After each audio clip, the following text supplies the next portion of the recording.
اليوم بإذن الله تعالى نتكلم عن القضية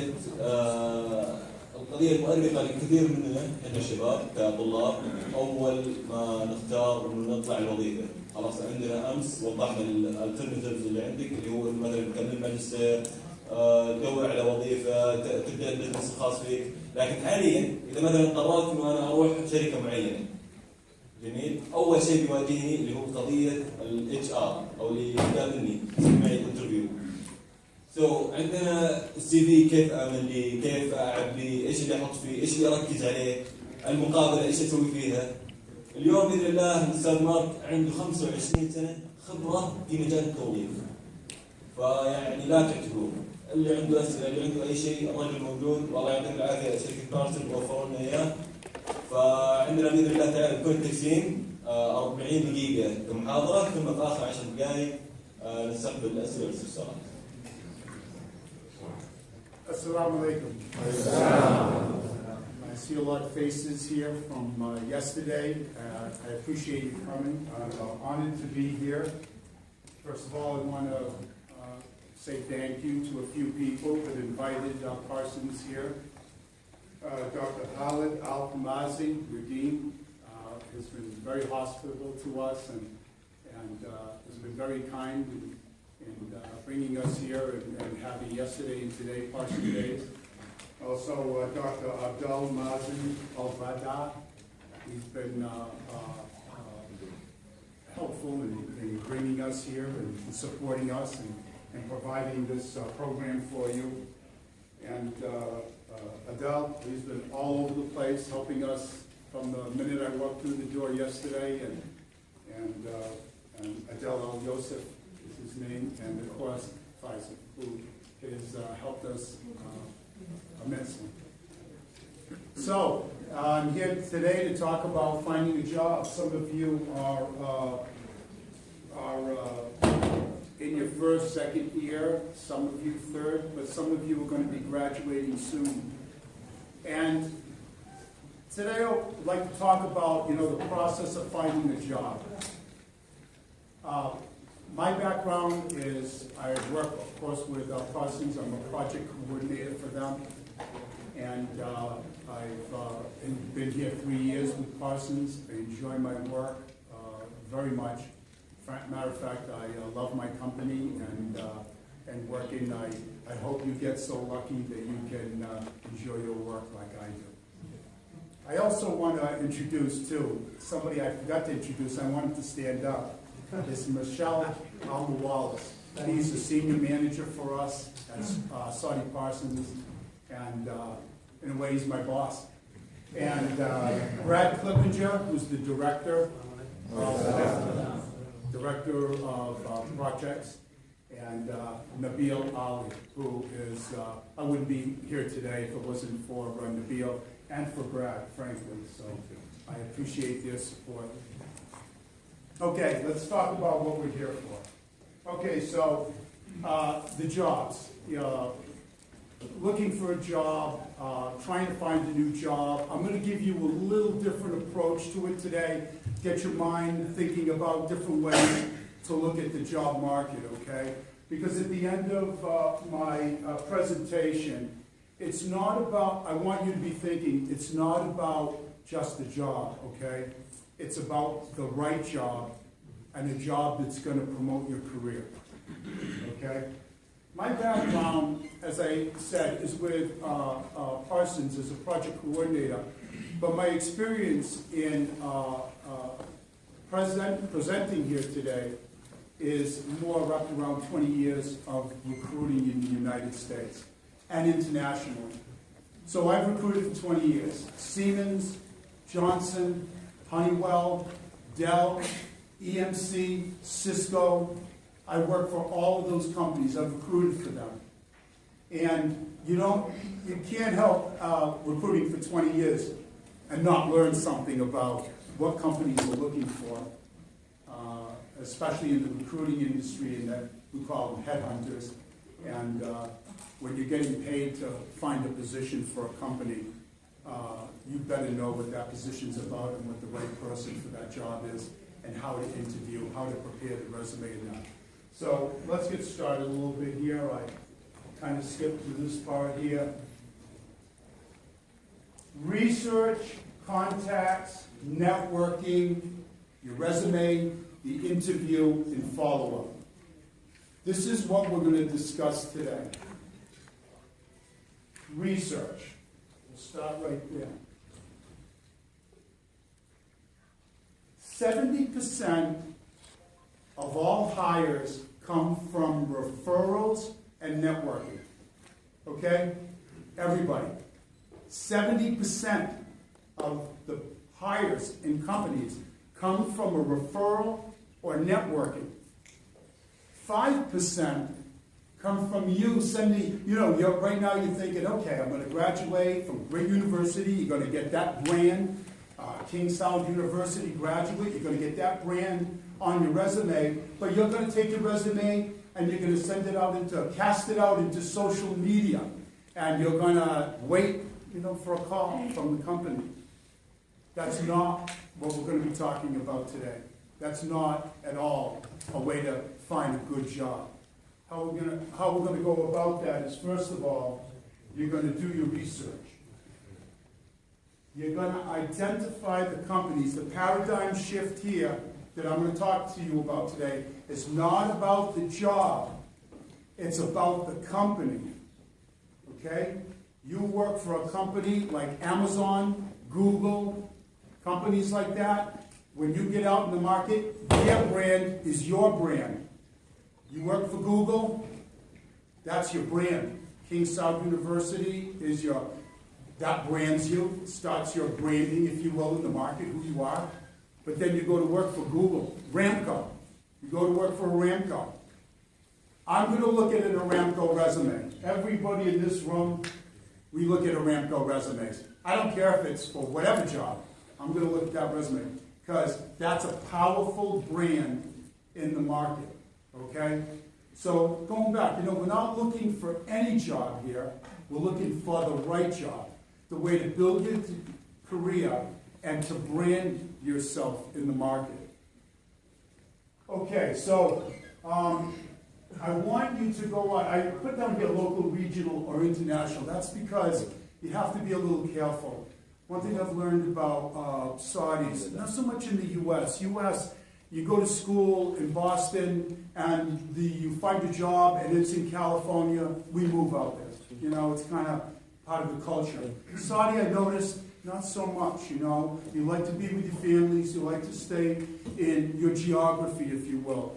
We'll talk a little bit about that, but if that's the case, I'm going to ask you to go out there and identify 10 companies, just 10, that you would like to work for. Okay? Most of you are engineering students, so they're going to be engineering-oriented type companies. But you go out there and you're going to find 10 companies that you want to work for. Now, the reason I put local, national. If you're not going to leave Dammam, that's where your family is, then you've got to look for international companies, but their offices in Dammam. Or you might want to work for a high-profile company that's a Saudi company that's in Dammam. They've got what I call a brand recognition. You mention it to somebody in the area, they know who that company is. So that's why I put in there local, regional, and international. But if you're open to international companies, that opens up the world to you. And so you'll have the option to go to work for any of these major firms internationally and go to work for them. I put immerse yourself in the business of business. Okay, you will find that if you identify 10 companies, no, we're not talking the job here yet, right? We're just talking companies. You identify 10 companies and you start looking on social media and you read the business news and you're going to start to immerse yourself in the businesses that they're in. It's not just about, of course it's your teachers would say, hey, you don't say this, but it's not just about your studies. You've got to be looking at where you're going to apply your studies, where you're going to apply what you've learned. So you go on the social media or you go on media and you find out lots of information. As you'll see, what happens is, as time goes on, and you learn more and more about these companies, you'll get a feel for what they're doing. They announce a big announcement. You go on their website. They're going to start a new division. You know, that puts the thing in your mind. Hey, they're starting a new division. Maybe they're hiring in that area. Or it's going to be something to do with engineering. That gets that in your mind, and I'm going to show you how to make the contact. Put yourself together, make a business card. Why? All right, your business card, what can it say, right? You're just, unless you've done some co-op, or you've done, we'll talk about that a little bit, co-op. Your business card is not that, it doesn't have that much information on it. But that's not the reason you have the business card. You have the business card because you're going to give it to the person you're talking to, and they're going to give you their card. That's the one you want, not your card. You're just giving them a card so you can get their card. Because that's the information you want. So it's kind of a trading of information, but it's you that's in control, because that's what you want. And then when you go and you immerse yourself in the business, you find out that one of your 10 companies is at a trade show, you hit that trade show. I don't care if it's in Qatar, if it's in the UAE, it's in Dubai, you could have a good time there, but if it's in Dubai, you go there and you go to the trade show. And then you have your card. And you go to the companies that are in that trade show. And you give them your card and you collect cards. And you see the name of the person and what they do. And you talk to them. And you network with people. You network with individuals. That's what you're going to start to do now. You get your 10 companies. You go into the trade shows. You're starting to network with people. Can I call you? You're never asking for a job here. Okay? Everybody got that? We're never asking for the job. That's going to come in the process of networking. When you ask somebody for a job, it makes them defensive. Oh, I got to find a job for this guy. Look, okay, I'll do what I can. That's not what you want to do. You want to give that person the opportunity, and this is what you're giving them. And you'll be in this position someday when you've got 10 years of experience. Somebody will come to you, and they'll say, I'm graduating in the spring. And I'm a King Saud graduate, and they go, hey, I've been there before. Let me help you out. Look, we got this other division. They're going to be starting up here. This might be something. Go talk to Jim Johnson. You get the thing, Jim Johnson, and that who you're going to send a resume. Now you've got a target. But here's an example of, okay, now you get your 10 companies. You say to yourself, how do I know anybody in those companies?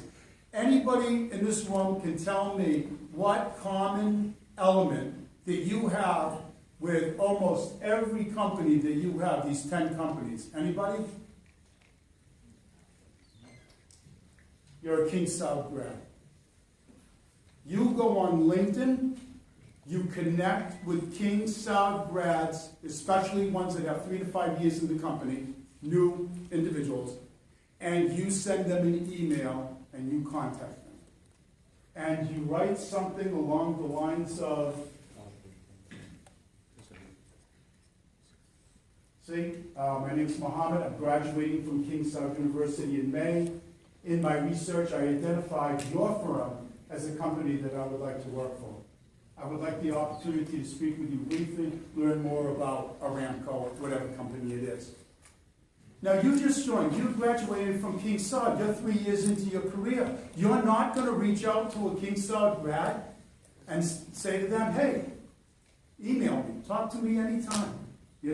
Of course you're going to do that. You would do that for other King Saud grads. So that's how you start your networking.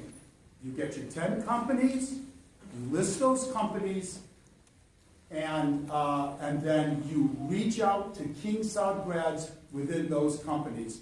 And that's how you start your networking base. Not just one time. You're gonna, some people are not going to respond at all to you, right? Most will. You'd be surprised. And let's face it, most people want to help. You don't have to tell them what you're looking for. They know what you're looking for. You're looking for a job. But you never say that to them because you want to keep networking with them. They say, well, geez, I've been working here for 3 years. I really enjoy it. You ask them questions. How do you like your job? What are the growth areas? You say, what are the growth areas? Well, this is a new growth area in the organization. Hey, do you know who's in that department? You know, they say, yeah, why don't you talk to this person? I know she works over there or he works over there. So you get that person's name and then you email that person. And that is how. Now, when does the job search start? When does it start? It starts today. You know, it starts today. All of you in this room, if you want to get into the right job, you've got to start your job search today. Even those that are in sophomores or juniors, it's a good thing to start the process of expanding that network, okay?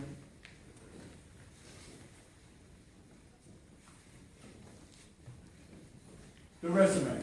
Okay, I'm not going to spend a lot of time on resumes because there's so much information on resumes, and you can get that on the internet. There's a lot of different options. But my managers and anybody that's been in my business will tell you there's a few key ingredients about the resume.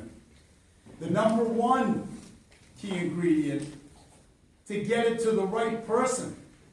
What good is your resume if you don't get it to the right person? So you're hunting constantly for the right person to get that email to. That's the key, okay? Who are you sending the resume to? It's got to be a professional email, a professional phone message. Your emails, let's talk about that. It can't be Loverboy Riyadh. You know what I'm saying, guys? Yeah. It's got to be, you know, a business, professional, all right? We see some amazing things, you know, on the email. The phone messages, not a lot of you use the phone messages, you know, but if you do, make sure it's a good message. It's a clear message. Change it. My oldest son, he was Arnold Schwarzenegger on his phone message. And, you know, he had companies calling him with, he was answering it, you know, as Arnold Schwarzenegger. It took me a while to get, took me a while to get him off of that, but most important information on the resume.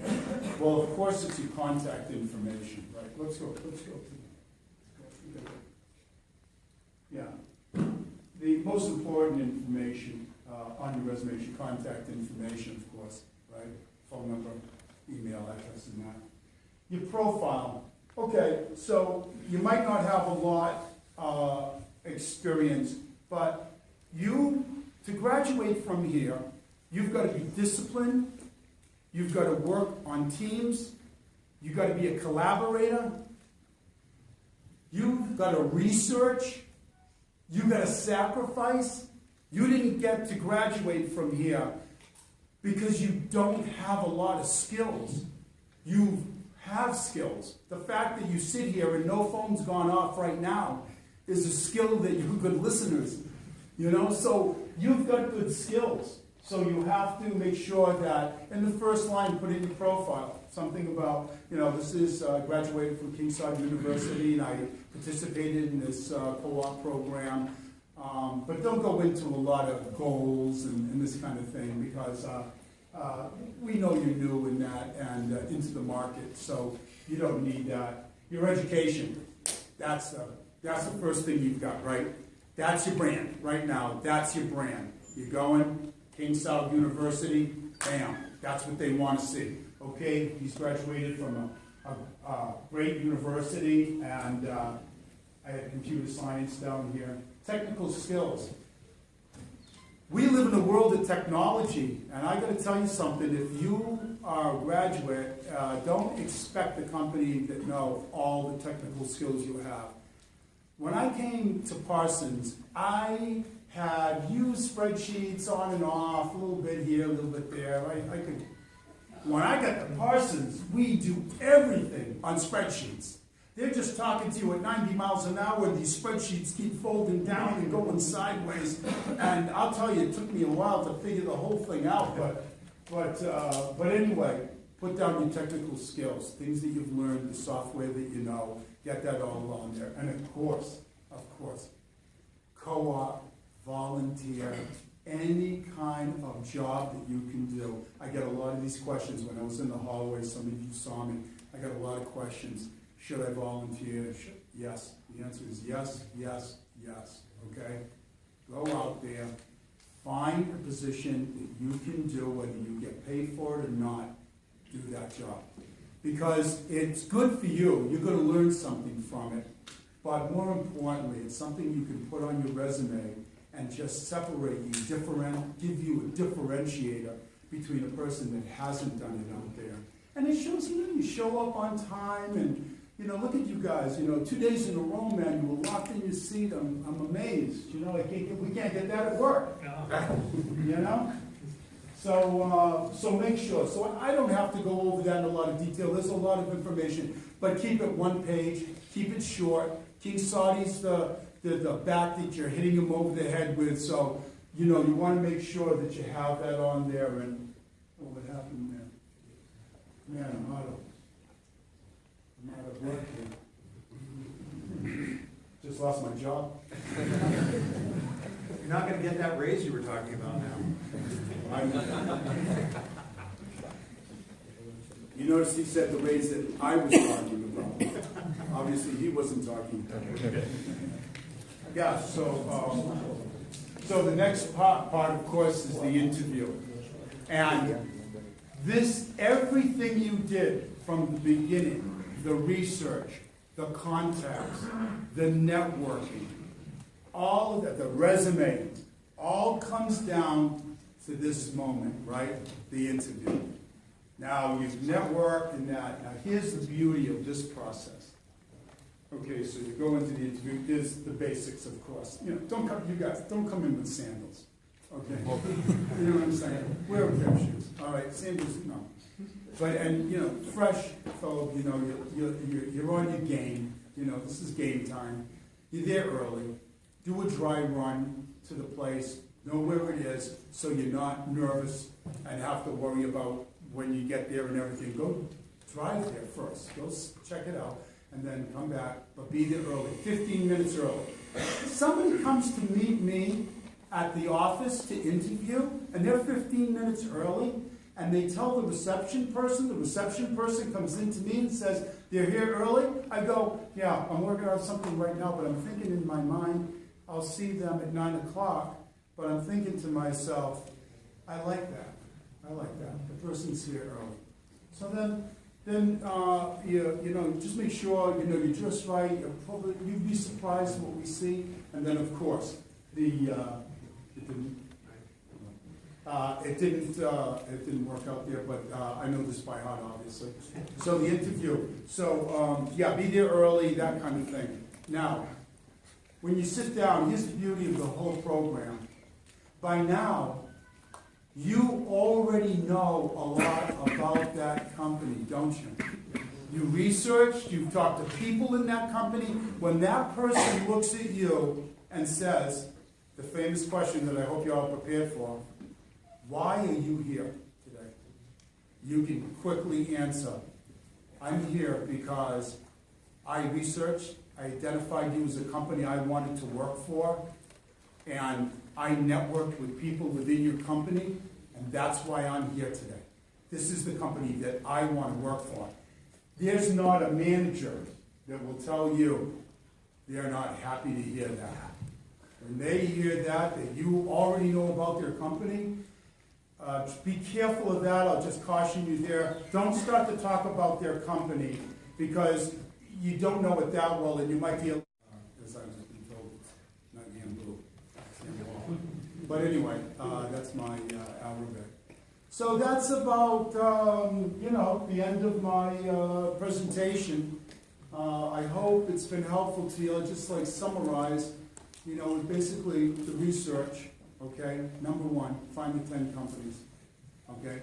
Then make the contacts within those companies. Develop your networking. When you get the opportunity, there is an opportunity in one of those companies, get your resume together, have it ready. And then be prepared to interview, and when you do, knock them out. You're a King Saud grad, and like my boss said, you're they're expecting a certain expectation when you walk through that door, okay? So deliver on that, okay? So if we have any questions, yeah. Anything about anything to do with jobs or, resumes or. You didn't mention anything about the GPA or the GPA. Yeah, listen.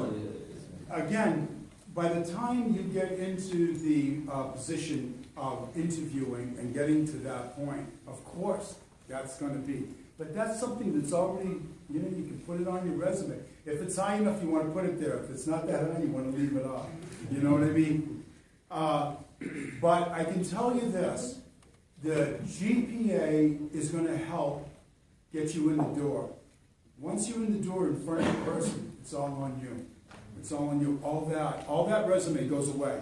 When Brad, Nabil and I, Michelle, when we're interviewing, that resume goes over. We look at it once in a while to talk about points, but really we're looking at you and we're listening to how you react to the positions, and it's all up to you. And there's nothing wrong with practicing interviewing. I practiced this presentation with my daughter on Skype, and she was like, "Oh, I heard that story 100 times." But I will tell you this in regards to my own daughter. She does listen to me. She did this. She had a meeting with a company called. It was a Hanes company. They're the woman's Under Armour. She's a favorite name. Yeah. I'll remember it as I'm talking. But so she had a meeting with them. So my daughter was saying, she said, I'm looking at different companies like you told me to, and she said, I'm not exactly sure. I said, geez, didn't you go to that company that was doing women's like Under Armour, and you said they were so fantastic, you loved it? You went to Atlanta for that meeting and everything? And she said, yeah, exactly. I said, hey, go see if there's any NC State grads in there. She went to North Carolina State University. She sends an email right away. First, hey, I'd like to meet with you. So they're all talking about this position. I'm telling you this process to help you, but I was shocked, frankly, how fast she hooked up a connection there. So it works. It works, and my own daughter, is a proof of that. Okay, we have a question. I just wanted to ask if we should write like the training courses in our resume. Like, what should we write?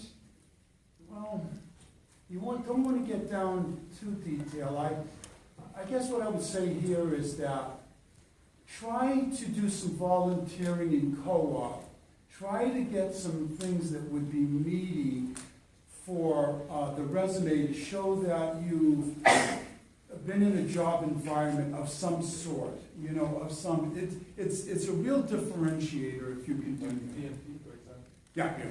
Yeah, absolutely. So I guess the question is more, what to put on a resume? If you've taken 10 training courses. Oh, yes. Do you want to put all 10 on? Well, I said, you want to be careful of that, right. I wouldn't do that, but I would put the key ones on there. And the key ones The three. right. Yeah. And the key ones that might go along with that job you're applying for. Yeah, absolutely. A lot of times. Knowing the job. Yeah, knowing the job that you're going for. You can tailor a resume for a specific job in a company sometimes. Yeah. I don't think you're necessarily at that level yet, but depending on how, detailed it is, you can do that.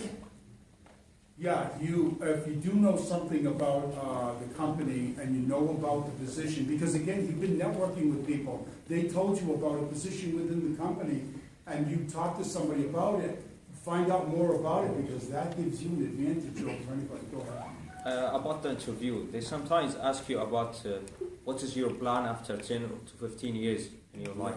Should I have a detailed plan for my life, or make it some general? If you had a detailed plan, they wouldn't believe it. But I would say a general plan and a direction that you're going in, yes. Yep. I think it's good to know. I think it's good for myself and my coworkers here that you know where you're going with your future, the career. But what I was trying to say too in this presentation is when you're looking at the companies, those are career builders. You know, there was a question that came up, there's another individual, question came up about small companies and big companies. I just thought of this, and I want to address that with you, and again, my colleagues here can jump in. There's a lot to be said for both companies, types. The small company, they give you a lot of opportunity to do a lot of things. They don't have a lot of systems, so you get to develop the processes and systems, and that can be a lot of fun. And it can be a learning experience. When you develop something, you learn a lot about it. The bigger companies tend to be very narrow, and you're more executing. They already have the position, this is the job, and you execute on that job. So there's a lot, depends on who you are. Do you like working on teams? Do you like being an independent type person? It's your style that matters. But the key ingredient for my presentation is their resume builders. You know, do you understand what I say when I say to you as a recruiter? I've got a lot of A players in C companies. You know what I mean by that? Yes. Yeah. I got a lot of A players in C companies. And you got to think to yourself, hey man, if you'd been an A player in an A company, your career would have taken off. But because you don't position yourself right, that's how. If you find a company is in high growth, high probability you're going to grow. Company's in a downturn, probability you're not going to grow as fast. You know? Yes. If they ask me about introduce yourself, what's the best way to answer this question? Is it make it short question answer, or just introduce myself in details? Okay, in other words, the question in an interview about, tell me a little bit about yourself. I would be prepared for that always. But first of all, never script it, okay? Be yourself. But draw on, when you're a student, there's only two places you can draw from. Your life experience, there's only two. Your life experiences in school, right? So go to those and say, well, one thing I really enjoyed is I enjoyed my family, that type of thing, and in school I really enjoyed making big on the engineering and design team, and we were designing bridges, and we were in competitions and that kind of thing. Lead it into that type of a conversation, showing what you're passionate about, what you've learned, that type of thing. Take it in that direction. But don't overtalk, don't overspeak it too. Don't just keep going on. Just give them a few lines, and they were, well, do you like to do this, or what sport you in? Because I know none of you like football, so I would never ask you that question. But, yeah. Anything else?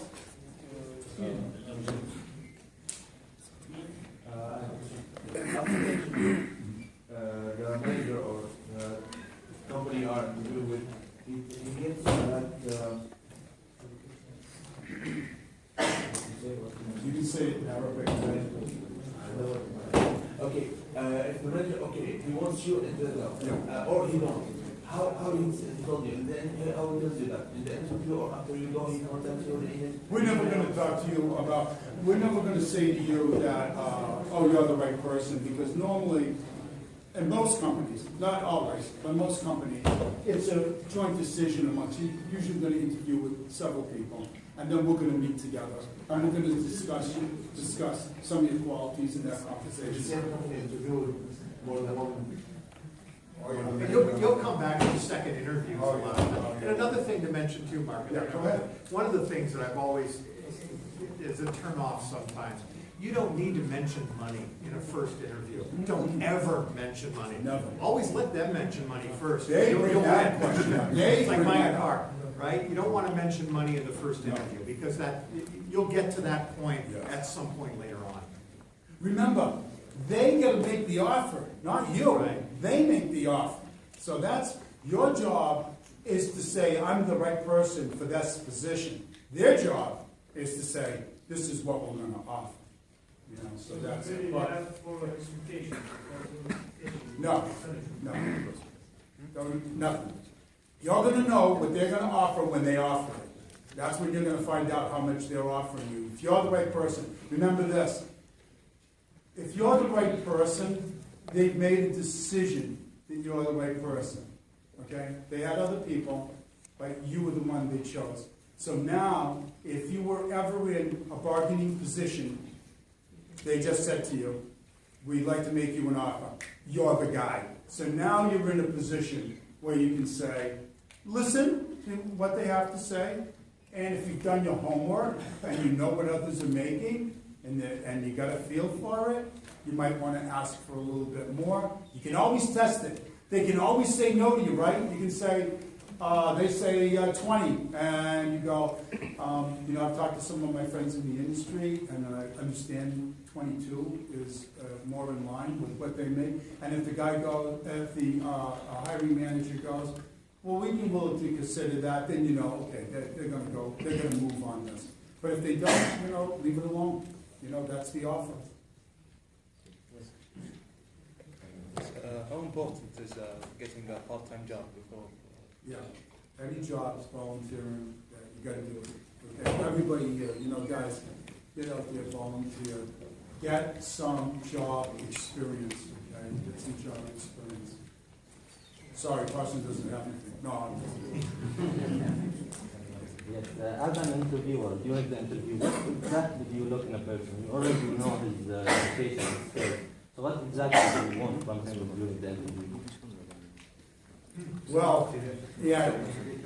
Okay, they see your background and experience, so what do they expect when you go into the interview? You can say something, allow me to answer that, but don't lie. Now, if someone, maybe half of you, or maybe in a certain time, very soon, you're gonna start looking for a wife. If someone described that wife, she said, it's so beautiful, and you know all her brothers and sisters, you still want to see her. Is that correct or no? Yeah. That's exactly what happened. Your CV is perfect. That's why you get that time to come for an interview. But they want to see you. You want to look at your shoes. You want to look at your clothes. You want to look at every movement and word, how it comes out of your mouth. Trust me. 50%, I put it for the CV and your hard work. But another 50% for that interview. The first impression. Brad said that. The first impression. The way you walk through that door. The way you shake hands. The way you sit and talk. That's another 50%. The way you look, your eye contact is very important. And smile. You want to be exactly. Positive is very important. When I'm looking for someone who's going to be able to fit well in my department, okay? And be part of the team. Someone that I can really enjoy working around. That's what I'm looking for. So the resume is only a very small portion of it. It's a big piece. I remember, but I'm going to share this with you. I had once in the previous job, called for an interview for someone to come. And it was like a 2 o'clock p.m. The guy came, it seemed like he had like two places to go before, it's very hot here in Riyadh. So he came, like you can still he sweat. And Phil was like really smashed out of the car. And he came and he said, so I know that the guy is like, he's almost a manager in previous job. So I told him, you know what, can I speak to you like brother to brother? He said, yeah. I said, listen, I give 50% on the appearance. Consider me your older brother. How many places did you go to before here? That's not going to work. Consider me going to see someone, a girl. How are we going to dress? I need to come crispy, fresh. And the guy, I said, do you want me to do it today or tomorrow? I said, no, tomorrow. The next day he came like, so as soon as I saw him, I said, okay, now you're talking. He's impressing. And, usually they say, wait, dress to impress. That's the thing. Dress before you go to interview, and you go from home to that interview. I'm telling you, it's very important. Did you hire him? Yes, how much money? No, but it is true. It is true. I'm telling you, it makes a difference. Do we have to prove our skills by certificate? Like, we get skills from YouTube, from Google, do we have to prove everything by certificate? For here, for this course, or? Okay. No, in general, like, software, Word, do we have to prove it by a certificate? Do they have to provide the certificates with the resume and everything when they're applying? No, not on the first. I would always have them available, but you don't have to. The first interview is really about meeting you and getting to know you a little bit. See if you're good. You would be very surprised how much the fit of you into the organization counts. Michelle knows. We all know. We have a certain culture in our group, and when somebody doesn't fit that culture, we're like, they could be strong, but we need somebody that works within our group, that fits our group, that makes us better than we are. You know, the pieces are separate, but when they're put together, we want to be a stronger organization. So you need people that add to that, not take away from it. So everybody looks at things a little bit differently in that regard. But if I said one thing about my company, Parsons, and the people I work with, I would have to say to you that that's the culture that I enjoy so much, working with them, and the hard work they do, and how they come to work every day, and are happy to be there, and we got a great team. And that, like I said when I started this conversation, if you have that in your life, when you go to work every day, when you wake up, you can't wait to get there. And as crazy it is around there, it's crazy. I tell you, that's how I feel in the morning. You get up, I go, I can't wait to get there and see what matters. You want to have fun at your job too. You really do. You want to enjoy your job. If you're at a job that you hate to come to every day, go find another job. Okay, period. The most important thing. It'll add to your satisfaction level, period. طيب يا شباب آخر سؤال, the last question. You said something about that we are interviewing them. Did you mean that we have to ask questions or we have to manipulate with our answers? Yeah, good question. That's a great question. Yeah, and let me start, and then you can add anything you want there. Everybody is judged by the questions they ask. Okay, I'll repeat that. Everybody is judged by the questions you ask. You've got to have 2 or 3 questions to ask the company, ask the individual about their company, about them, managing their company. How many people do you have on your team? Would it be all right for me to talk to one of the members on your team? Those are good questions to ask somebody that shows you're serious about that job, that you want to learn more about that job. If they say to you, worst thing you can do, hey, do you have any questions for me? And they go, no, I'm good. You're like, seriously? One more thing here is very important, maybe you're going to face it. Sometimes you go to an interview for a company and they offer you something not in your field, something that you don't want to do. For example, an engineer, electrical engineer, came to us, was an interview by our CEO of previous company, and we were short in the procurement. In a construction company, procurement cannot hire someone who doesn't have a background in engineering. But usually the engineer, the electrical engineer or civil engineer like to work at the site, where they learn everything on his eyes. But when you put him in the office to deal with vendors, how much is that, how much this, they didn't like that. So the CEO was asking to see if this newcomer, the fresh graduate, is willing to rotate, willing to accept challenge, or just want to stick with one answer. The guy was very good in saying, anywhere, is it just has to do with engineer? He did like maybe 25%, 30%. He said, I'm in. He said, I want this guy. And sometimes they work in procurement for a while to learn this area, and after that, they find a spot available in the site where they go with a good background in procurement, because usually a good engineer who has all the elements related together. So don't say no. Don't say no. We offer you a job in a construction company or where you want to work. Yes, I'm willing to learn something new. Let me cycle back too. Remember what I was saying? It's all about the company, not the job. Okay, so this is the company you want to go to work for. You've done a lot of work to get to that point. Now the company is saying, we like you, we want you, but we don't have that position. See how the dynamic changes? You know a lot about this company. This is the company you want to work for. You're excited about it. The guy says, look, we're interested in you, but we've got something in procurement. Would you be willing? Boom. You're going to go. Yeah. This is the company I want to work for. What are my chances of moving out of that? If I do a good job over there, what's my next move? Can you tell me that? Then now you're getting into the company that's going to brand your resume and build your career. And just what Nabil said, you might have to take a little detour, but you still got to the right place. بقى شباب الله يعطيكم العافية. نشكر شركة بارسونز في البداية. Thank you, Mark.